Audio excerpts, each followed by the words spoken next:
quartier de l'Arc de Triomphe, à Paris.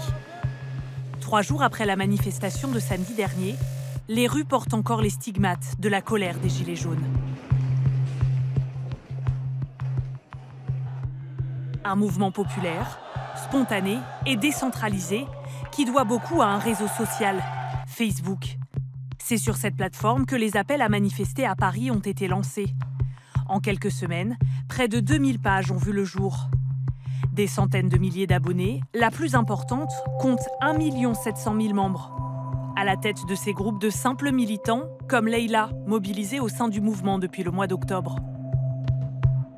Parfois, on est obligé de bloquer les publications parce qu'on est parfois inondé en fonction de ce qui se passe dans l'actualité. On peut prendre 1000 publications en une demi-heure ou en 1 heure.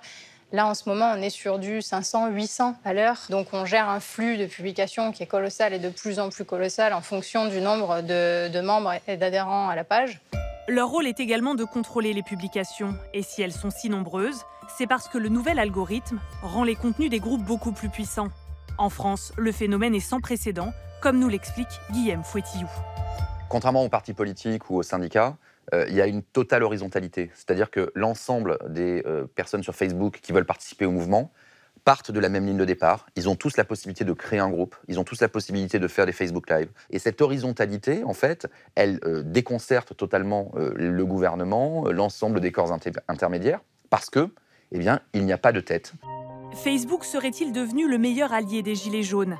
Les personnalités qui ont émergé du mouvement sont celles qui gèrent les pages les plus importantes.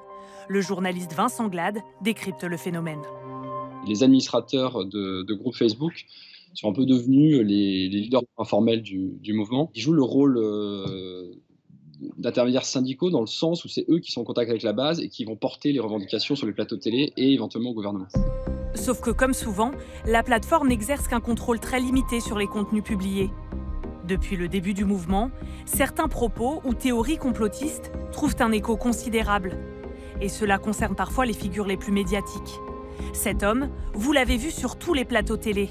Maxime Nicole est l'un des 8 porte-paroles du mouvement. Dans cette vidéo publiée le 30 novembre, il tient des propos ouvertement complotistes.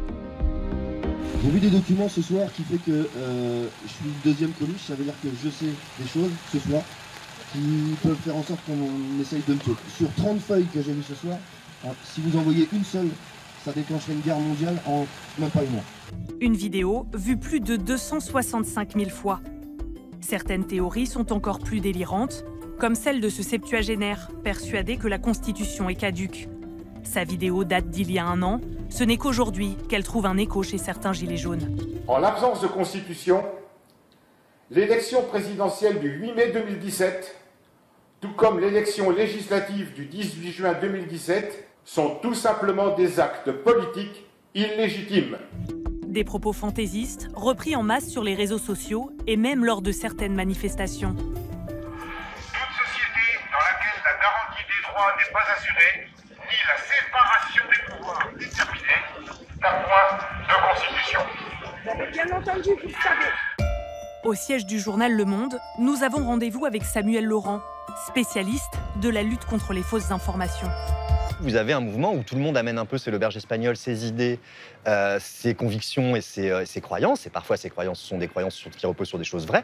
Des fois, c'est des choses beaucoup plus délirantes. Donc, c'est aussi le problème qu'effectivement, à pas avoir de mot d'ordre, tout devient un peu vrai puisque chacun peut un peu amener ses convictions, ses trucs, quoi.